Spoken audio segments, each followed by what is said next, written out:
Hello, my name is Scott Beecher. I'm the owner here of Ward Diesel, Ward Apparatus, EL Manufacturing, and Boss Security in the old Schweitzer building in Horseheads, New York. We've actually been deemed as essential businesses.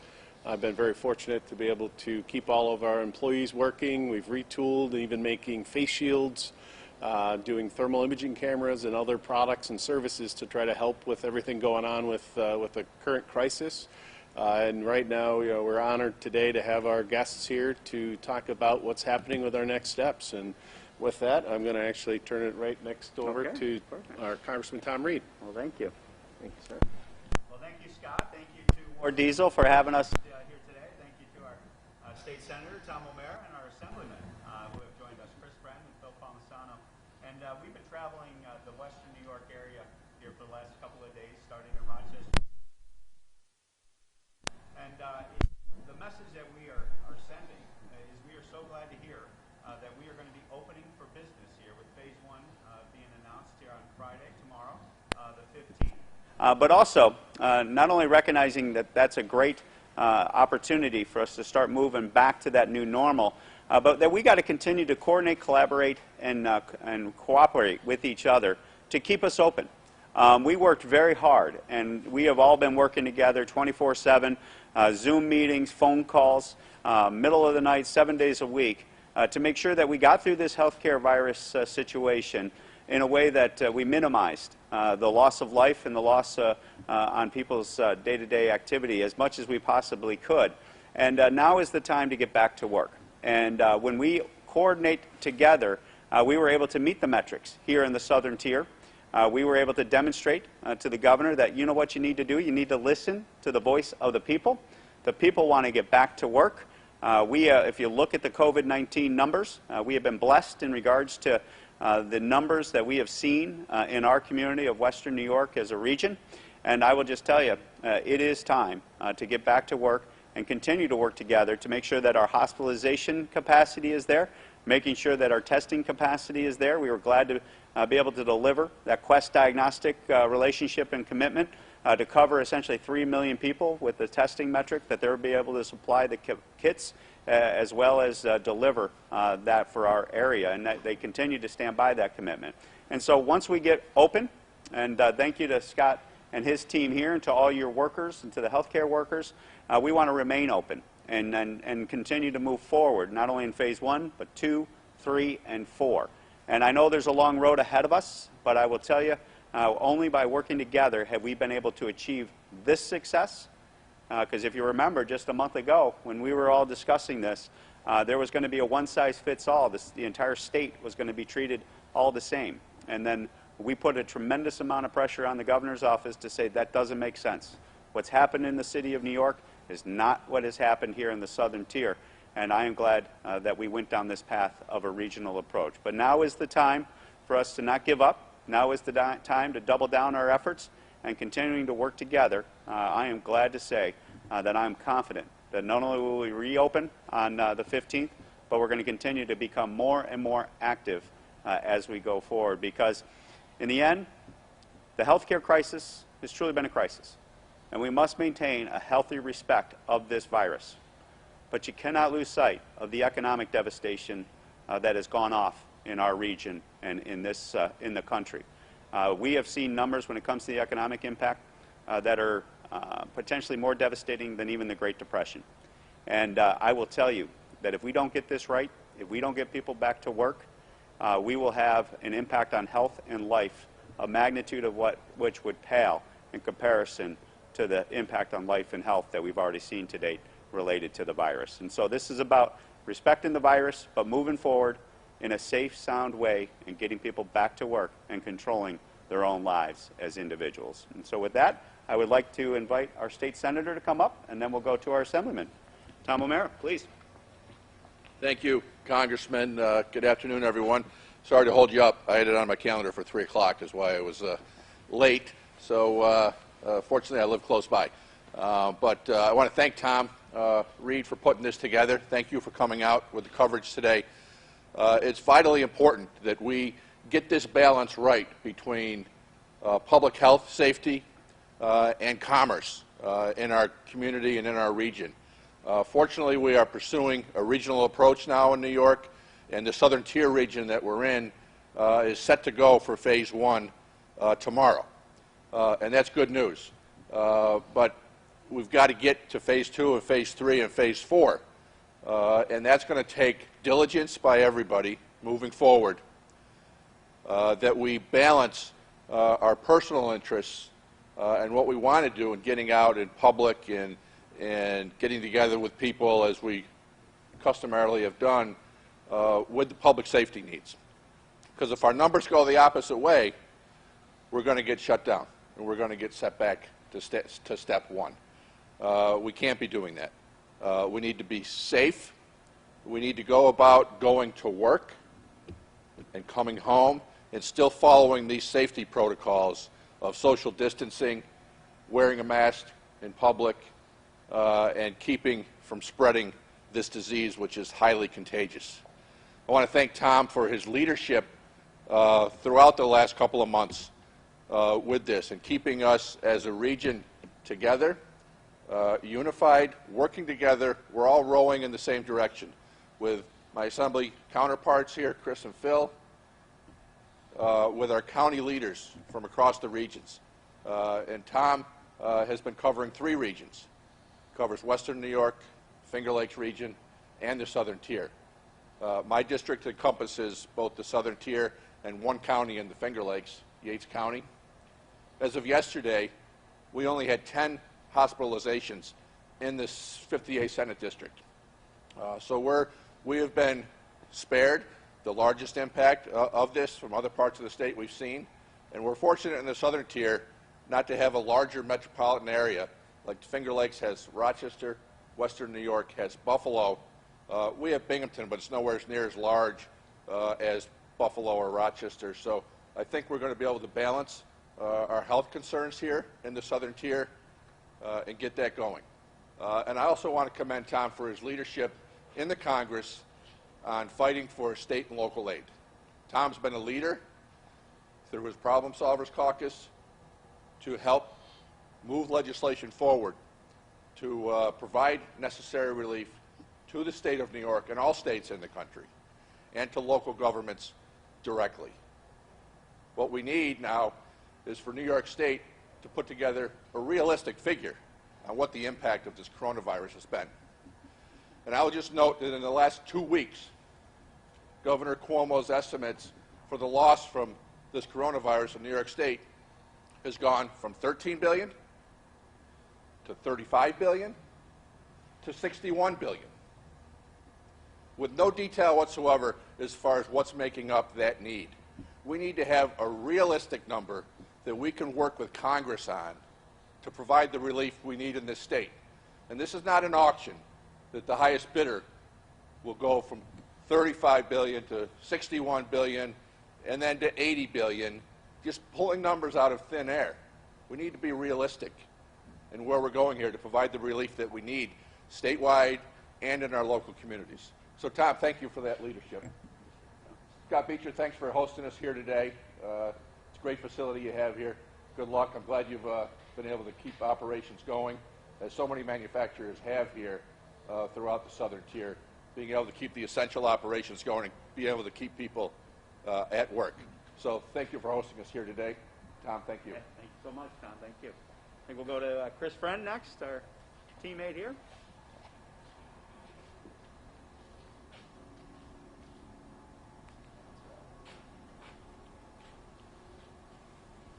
I'd like to start by saying thank you to Congressman Reed and his staff. They've done a fabulous job of staying in touch with all the elected officials, the business community, agriculture, you name it, they've been on top of it, interacting locally as well as federally to watch out for our interests, not only economically, but also in our health care.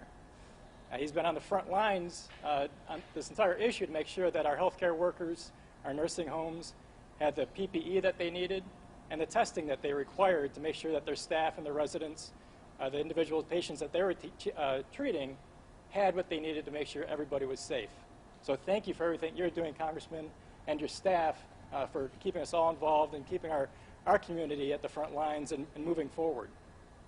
I'd like to thank Scott Beecher. I actually have my office within his complex here. He's been a great host to my office, and it's been fabulous coming back into this historic structure, Schweitzer aircraft and helicopters. Just to see it revitalized, to bring some life back into it. No longer making helicopters, but you can see the fire truck that we're working on behind us. On top of that, they're all over the country, all over the world, servicing the needs of our first responders. And they've also stepped up during this time.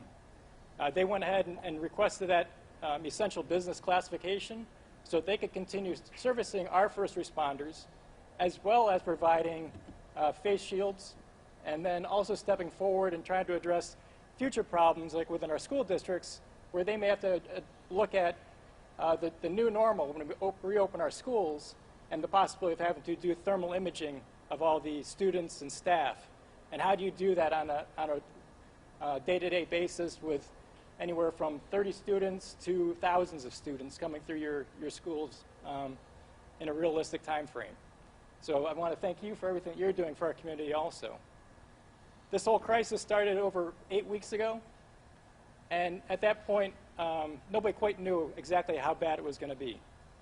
But at that point, we also discussed the reason that we were going into this whole process was to allow our healthcare system to be able to flatten that curve, to prepare, have the PPE, the testing, the treatments ready when there was a wave coming through. And we all saw that happen downstate. Unfortunately, the governor came forward and caused a little bit of controversy by saying that he was going to come upstate and steal our respirators, our ventilators, when they weren't needed, and that caused a lot of ire across all of upstate.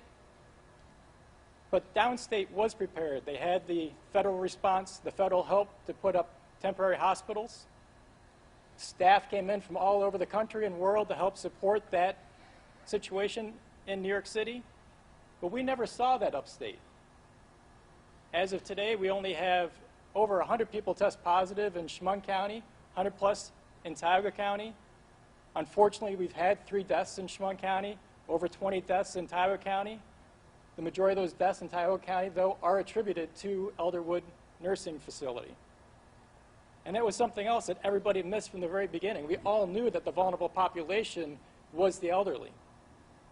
We're not saying that young people don't catch this disease and they don't have complications from it, but by and large, they're not the ones that are dying from it.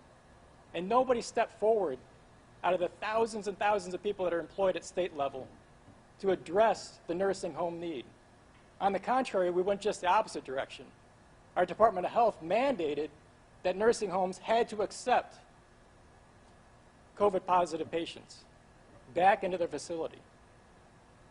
Why we ever went in that direction is beyond me. That was completely the opposite direction that we should have been traveling.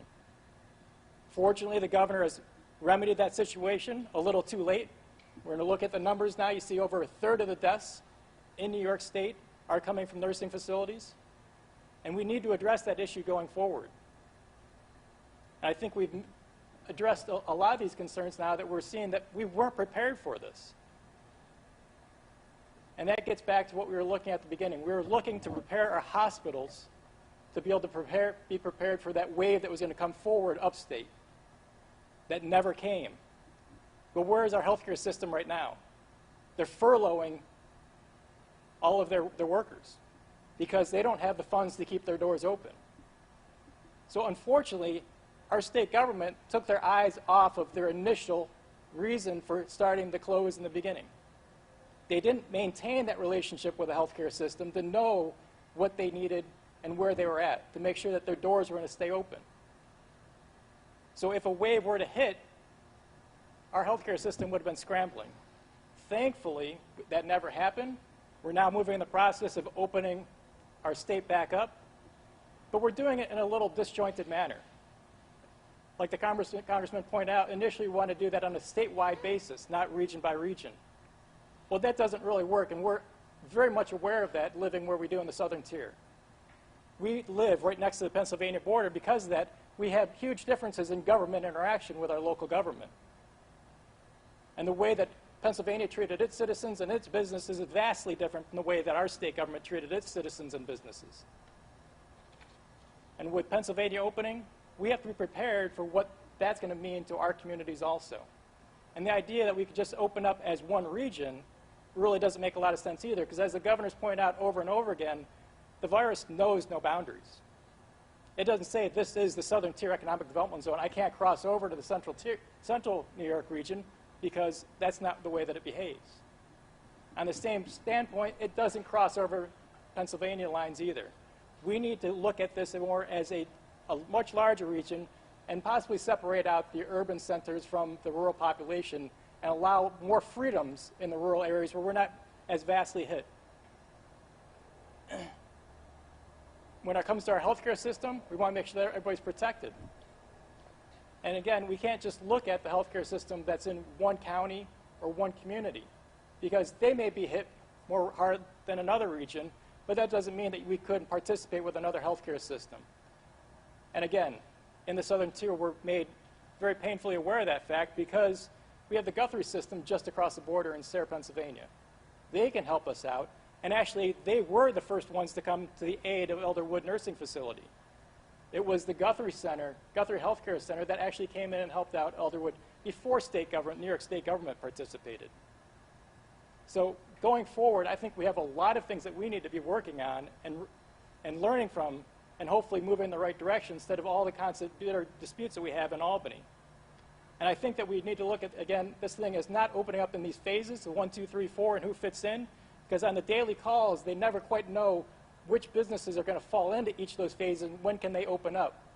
We need to set a set of parameters that everybody can work under instead of this continual phase by phase by phase, which means that you have to reach out to your local elected officials, your federal elected officials, and then we have to contact state government on your behalf. And why do I bring that up? Well, we have one business right here locally in Hanover Square that's been trying to open since the beginning. What do? They service sewing machines. They sharpen saw blades. Not really a big controversial issue, but there's a group called the Peacemakers Guild in Hanover Square that meets at the American Legion. They have over 130 members, and they've been making masks for individuals, nursing homes, the elderly, and giving them out for free. Well, unfortunately, their sewing machines needed repairs, and they used to go to the shop in Hanover Square to have them repaired. They weren't able to open. Go through the process to try to open them up. Well, the problem was that shop is not only just a sewing machine repair, knife sharpening, small appliance repair business, it's also a barber shop. And that barber shop was issued by executive order that all barber shops were shut down. So it doesn't go through the normal ESD process to go through a reopening. And that's what everybody's continually asking about on the phone calls right now is, when are hair salons going to open back up? Well, again, it's not going through ESD process. It has to go through the executive order process to be cleaned back up. So unfortunately, this small shop has been shut down from the beginning, even though they could provide essential services to a group that was providing that PPE and protection for our community, and instead forcing us to reach out to government to receive services that we could provide on our own. So we need less complex types of maneuvers going forward and make it more streamlined, make it simpler, make it more so that individual businesses, small businesses can participate and get reopened on a faster basis and be fast-tracked into this as long as they provide the proper protections for both themselves, their employees, and the customers that they're dealing with. That should be the priority, not this step by step by step that we're moving forward. But again, I want to thank you all for being here, raising awareness, and to Congressman Reed and his staff, and to Scott Beecher for everything that you guys are doing for us. Thank you. All right, thank you, Chris. Go over here. And then finish this off before questions, Phil Palmisano. Phil.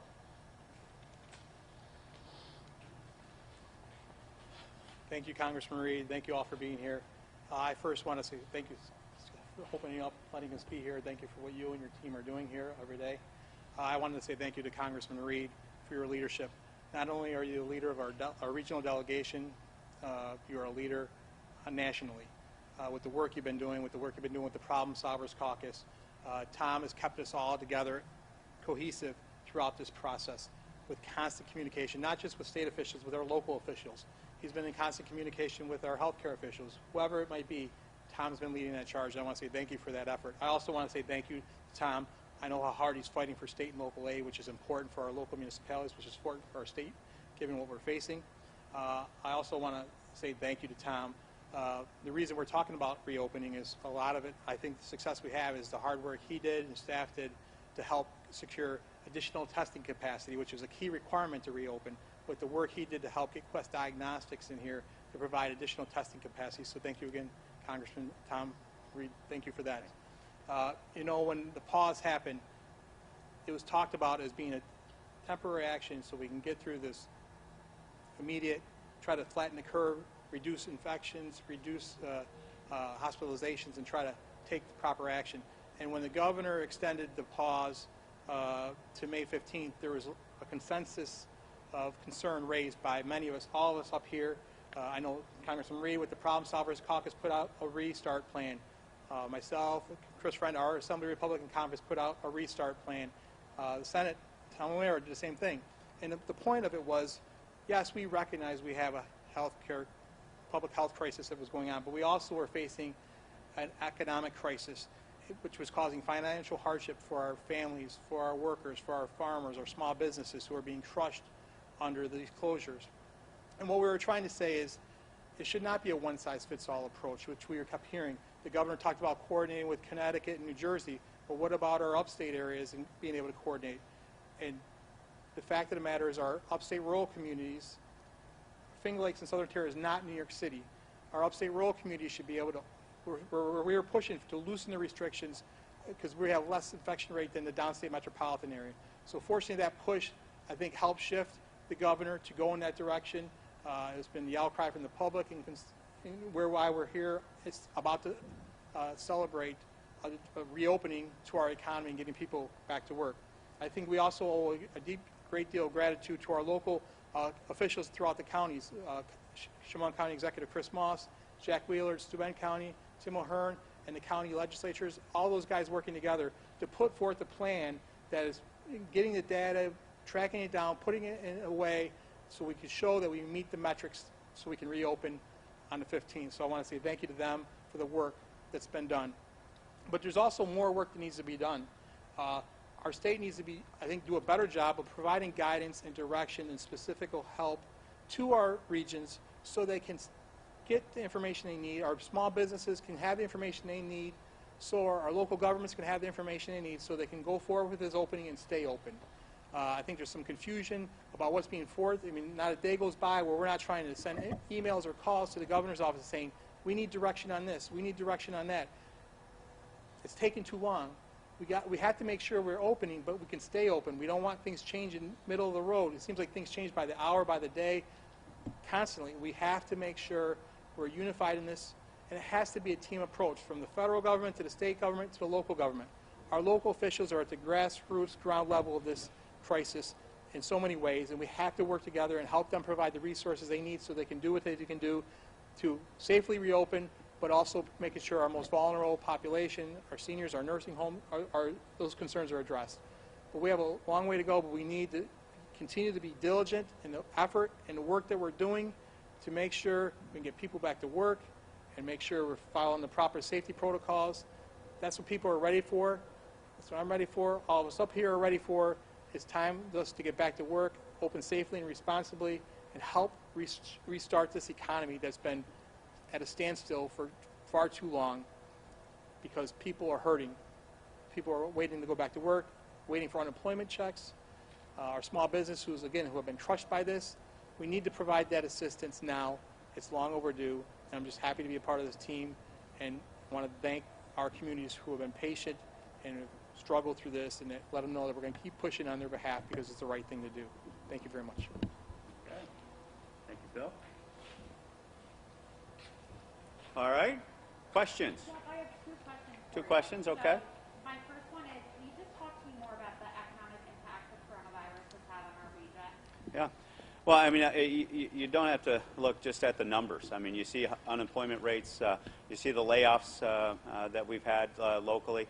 But when you talk to people, when we do these Zoom meetings and we hear the frustration, and when I've heard from an antique dealer who lost his business, was a multi-generational, and I broke social distancing. I gave him a hug because he put everything he had into that business, and that's what we're talking about. And we're talking about hearing about the fifth generational farmer who committed suicide because he was going to lose his farm because he didn't see how he was going to be able to get through this crisis. You know, those are the devastating stories that you hear that are real people behind these numbers. And so as we go forward, as I go forward, that is what I take back to Washington, D.C. That's what I take to my bed at night when I go to bed, thinking about these problems, how to solve these problems. And I'll just tell you, it's real. And, you know, and I understand the loss of life associated with the virus. We've had approximately 60 deaths in the district, the 23rd Congressional District. There are real people behind those deaths, but also there's real people behind these economic numbers. And I will just tell you that it's devastating. And so we're gonna stand together, and we're gonna get through this. And not only are we gonna get back to work, we're gonna come out of this stronger at the end of the day. We're breaking down silos. This team here, between the Southern Tier, Finger Lakes, and Buffalo, where we're communicating. We got an economic recovery team led by Joe Rizzo here, who's on our team now, with 120 stakeholders, with representations in each one of those control rooms that we put together over 60 days ago in order to share those practices, share that information. And you know what's happening? Friendships and relationships are being built between these regional areas that never existed before. That's going to make us stronger for the long term. Perfect. And then also this question is a little off topic, but are Democrats proposing a new stimulus package? So if you look at the package we're going to be voting on, it appears tomorrow down in D.C., so I'll be going to D.C. for the day to do that vote and then come back and get back to work. I mean, this is a $3 trillion+ deal that is just filled with partisanship politics. If you look at it, you read it, and you look at the heart of it, I mean, it's talking about marijuana more times in that bill than the word jobs. It's providing relief for illegal immigrants to get a stimulus check. It's making sure that ICE cannot do its job during this period of time. It's mandating criminals be released from our federal prison system. I mean, all of these things, I'm like, why is this related to the virus? And it's frustrating to me as a member who wants to really sit in a room, like the Problem Solvers Caucus, working with Senator Cassidy and Senator Menendez of New Jersey on state and local aid, and really come to a solution that we can actually substantively deliver for the American people, like we did phase 1, 2, 3, and 3.5. So, you know, we're opposed to this legislation tomorrow, but it is the nature of D.C., I guess. But, you know, we just tell our colleagues on both sides of the aisle, you know what, don't engage in this theater. Don't put the country through this theater. We're going through a crisis. Focus on the crisis. Take care of COVID-19 and take care of the economic crisis. That's the top priority going forward. Congressman, I have two questions myself. The first one, there was a bar in Schuyler County that recently just lost their liquor license because they were serving people at the bar. Now, the bar owner says that the governor's executive order of shutting them down isn't enforceable. What is your thoughts on that? Well, you know, what I hear there is the voice of the people that are frustrated. That's represented by that bar owner, who's probably put his entire life savings into that bar, and because of a government order, he is not able to enjoy and reap the benefits of his hard work. And so I understand that frustration, and that's why I've encouraged and talked to the Lieutenant Governor, Kathy Hochul, Bob Duffy, others across the entire area, that what we have to do is work together, listen to that voice. We're reopening, we're celebrating tomorrow in regards to our area, but we got a lot more work to do, and we have to continue to move forward in regards to having that healthy respect for the virus and make sure that we don't go backwards. We keep moving forward, and that bar owner will hopefully be there sooner rather than later, not subject to any order, and is serving his patrons and enjoying the fruits of his labor. Mm-hmm. And my second question, so last week during Governor Andrew Cuomo's address, his briefing, he stated that he was essentially going to tax all of the healthcare workers that have taken their time and energy from other states to come help New York residents. Is there anything that Congress can do? Like, can you guys prevent Cuomo from trying to tax these individuals that are coming here that he asked them to do to help? Yeah, so I heard that proposal, and you know, obviously the governor's facing an economic crisis in New York that obviously some is associated with the COVID-19 virus, but the day of reckoning is coming to a head, where he has to even contemplate taxing visiting healthcare workers that are responding to the crisis to meet the economic calamity that has existed here in New York even before the coronavirus situation. So I just don't see the practicality in him doing that. I think it's something that should not be imposed or considered. And at the bottom line, fix the fiscal issues that are causing that type of taxing regimen to be considered. Now, that being said, I am a firm believer in state and local aid. I know that the COVID-19 shutdown, quarantine orders, talking to the local government offices, talking to folks in Albany, such as these guys here, Chris Friend, Phil Palmisano, and Tom O'Mara, have shared with us the detailed revenues and the detailed expenses that are associated with this crisis. And so as you keep that crisis focused on the coronavirus relief and the financial need in order, or the financial aid in order to get through that crisis, then I think we can find the sweet spot and deliver that state and local aid that our local governments as well as the state so necessarily need going forward.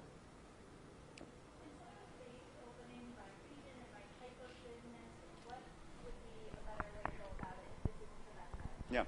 So, obviously we understand the phased approach, and you see it being applied across the country. I think what you would, if you could look at it from a different perspective. The governor has taken the regions and he's applied the economic development zones as the backbone to respond to the public health crisis. I think that is something that should be reconsidered as we go forward. But it is the nature of what was decided. It was the tool in the toolbox that historically was there. And so by doing that, we have gone down this path of having economic development zones be the control rooms for responding to the public health area. What I would encourage the governor to deploy is to be dynamic, be flexible, recognize that a public health crisis is not limited to an economic development zone area. What you have to look at is what is going on in the healthcare area, what is going on with the virus transmission, what is going on in regards to the data as it applies to the virus itself.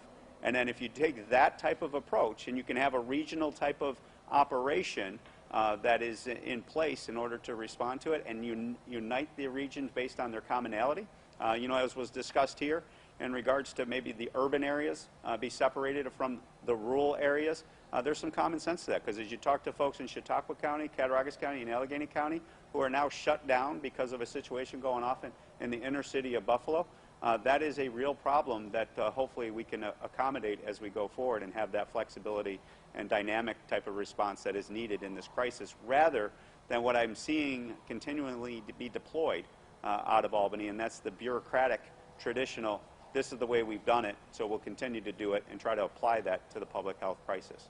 I don't know if any of my colleagues want to respond to that. Tom? Yeah, I would agree. You get counties that are just outside of a certain region, particularly since Western region is not able to open right now. It's particularly those counties that Tom mentioned, Allegheny County, which is right next to Sabine, then Cattaraugus and Chautauqua, very rural communities, not urban at all, being held back because of the urban situation. And obviously this pandemic has hit urban settings far harder than it has hit rural settings. So I think we should be looking at adjusting these zones based on our demographic, not racial and ethnic, but how we are rural as opposed to urban, and letting these areas open. And I also object to the straight phased-in approach as the governor has set it forth. We should be looking at businesses that can open safely and reasonably do the safety health protocols and operate, rather than lumping them all together and saying, no, you've got to wait 2 more weeks to do this type of business. There are plenty of businesses that can be operating. Frankly, manufacturing and construction should have never been shut down in the first place. Businesses, the big box stores, you got Walmart, Wegmans, you can go in and buy flowers for your mother for Mother's Day. But you can't go to the locally owned small florist to do that. You can go to Home Depot or Lowe's. And these are great stores. I shop at them. And you can buy shrubs and plants and trees. But you can't go to the locally operated and owned nursery and buy those things. It's an unfair advantage for the big box stores. Thankfully they're open, so we have some commerce going on. But there's no reason similar types of businesses that sell these types of products can't be open and doing business and shouldn't have to wait for a later phase in time. Go ahead, any more questions or whatever? Yep, go ahead. Yeah, just on this topic, I think we really have to look at this. It shouldn't be based on economic development zones. I mean, when you look at Allegheny County, which borders Steuben County, which is going to be open, and borders Pennsylvania, which is open. Same with Cattaraugus County, bordering Pennsylvania. Chautauqua County borders Ohio and Pennsylvania, which is open. I think the argument I've heard the governor make was that, well, these places are going to go down into these other areas that are open. Well, Erie County borders on Orleans and Wyoming County. They could just as easily go there because they're open. So I don't understand the realization or why those regional counties, Chautauqua, Cattaraugus, and Allegheny, cannot open up. When I think between the three counties total, I think they have about 140 cases, a number of which have already been resolved. That doesn't make any sense to me. I think the other things that don't make sense to me is when you talk about some of the decisions, and that's where this confusion is, and especially for our counties as far as directions. When you talk about one part of the phase is curbside retail. So our county legislative chairman had talked about this. I mean, this is something we've all been talking about. If you want to buy a pair of sneakers, you can go into Walmart and buy the pair of sneakers, but you can't go into a shoe store. How are you going to get curbside retail? You're going to point and say which one, like he said, point and say which one you want. Computers, if you're trying to buy a computer, as Flowers was mentioned, some of this just doesn't make too much sense. The governor said he wanted the counties were going to be, the locals were going to be in control of this. The regions would be in control of this. Well, let's give the regions the control of it. The regions aren't going to take any action that's going to put in jeopardy the public and the residents in the communities which they live in. They're the closest to the people. We got to provide the guidance and the direction. So that's where we provide the guidance and direction, which is confusion about not being provided. Let's provide the guidance and direction, then let these businesses open up in a safe and responsible manner so they're addressing the concerns, having safety protocols in place while we still continue to look out for our most vulnerable citizens. We can do this by working together, but there needs to be a partnership. And it shouldn't just be a one-size-fits-all approach. I think we need to look at this better and from a more common-sense approach as we move forward. So, thank you. So I'll just highlight, go back to my sewing machine repairman. One other issue when you talk about regions and doing stuff on a very confined local basis. Well, unfortunately, our businesses don't operate that way. I mean, right here, Scott Beecher, he's not only in New York and Pennsylvania serving over 600 fire departments, he's all over the world. We have that same situation going on with a sewing repairman. He's doing stuff locally, repairing local sewing machines, but when he needs parts, something to fix those machines, it's not serviced locally, it's not bought locally. He has to go somewhere else to buy that. And unfortunately, those places are also shut down right now. Not because they can't operate, not because they don't have the services or the people to work them, but because their governments have shut them down. So we can't just have all this piecemeal continually slowly opening back up, because that breaks down the supply chain going forward. And I think, again, you put in the right protocols so everybody knows how to operate. The state's already set up a system so that you go online and you certify that you've addressed all those issues and that you have your notices and everything put up in your shop, and you've got that extra binder now for safety protocols. It's set up and ready to go to take that information. And that should be it. And let each business assess for themselves how they're going to be able to open up under those safety standards that we've put in place. And I'm leery about waiting for our state government to go ahead and do this for us, because we've all seen the failure that they've had with unemployment. My office is still being deluged with people calling from 7 weeks ago who have applied and have not received their checks, don't even know if their application has been received and worked on. I'll give a lot of credit to the state government for bringing Google in, putting up a new server. Unfortunately, that server doesn't communicate with the old server, so there's a whole situation going on there. They added over 3,000 employees, but unfortunately, most of them are at home, and they're having to call from numbers that are unlisted. And so now we're telling elderly citizens who have to deal with scams on a daily basis from email or phone calls to pick up numbers from New York State that are unlisted to give out information. And this week, yet again, we went one step farther. When individuals reach out to our offices, we used to have a form to expedite their claim, and we would take the last 4 digits of their Social Security number. we're now required to take their entire Social Security number in order to get that claim going through. And that's something we've always told people not to give out that information. But yet our state government is telling us to go in that direction. So I'm a little leery that the state government can manage all of these small businesses, private businesses, and if they do it in the manner that they've managed unemployment, we're in for a world of problems here.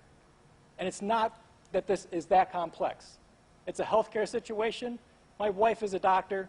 There's ways that we could be doing this far simpler, far easier, and get the businesses back up and running, put people back to work in a safe manner. And unfortunately, we're doing this through a bureaucratic process and politics on a daily basis from our governor, and he hides it very, very, very candidly as being Grandpa or Uncle Joe sitting at your table with a cup of coffee. And that's not what he's doing. He's playing politics every day, and it's to the detriment of our citizenry, our businesses, and our healthcare system. And I don't appreciate it. Anything else? Okay. This is for Senator O'Mara. So earlier you just sent out a press release stating that you're renewing your call for the independent investigation to the COVID-19 crisis with state nursing homes and New York's response. Can you kind of touch more on that? Yes, we've been calling for that with the way this administration has handled the nursing home situation, knowing that was our most vulnerable population and very easily spread in that type of congregate living setting. We're calling on an independent investigation. You know, the governor thinks he's going to get away with having the Attorney General do an investigation of the policies and the handling behind the nursing home situation during this pandemic. Well, the Attorney General in New York State, Letitia James, was handpicked by Andrew Cuomo to be the Democrat candidate to fill that position when it became vacant after A.G. Schneiderman was run out of office for, well, I'll just leave it at that. This has to be independently handled.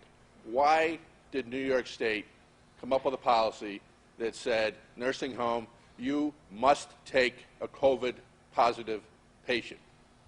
Why did they come up with a policy that would allow a positive COVID staff member to continue to go in and work in that nursing home facility by order of the Department of Health? It's disgraceful. It's a complete mishandling of this situation. It needs to be handled by an outside investigating agency. We're hoping that the federal government, through Health and Human Services or some form, will be able to examine that. But it's been a big problem. It's led to, you know, certainly the situation in Hornell, which was really our hotbed, or one of them, in the Southern Tier region with the Hornell nursing homes. And it's those policies that we're looking to get examined and how it was handled. You know, we were begging with County Manager Jack Wheeler, the County Department of Health in Steuben County, with Congressman Reed, with Assemblyman Palmisano, Assemblyman Burns, begging the state to come in and test all nursing home staff and residents. Department of Health dragged their feet.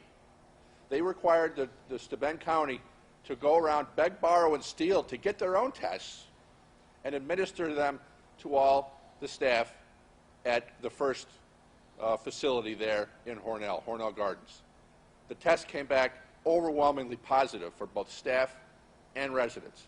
It took us several more weeks trying to get the Department of Health to come in and test the other nursing homes in Steuben County.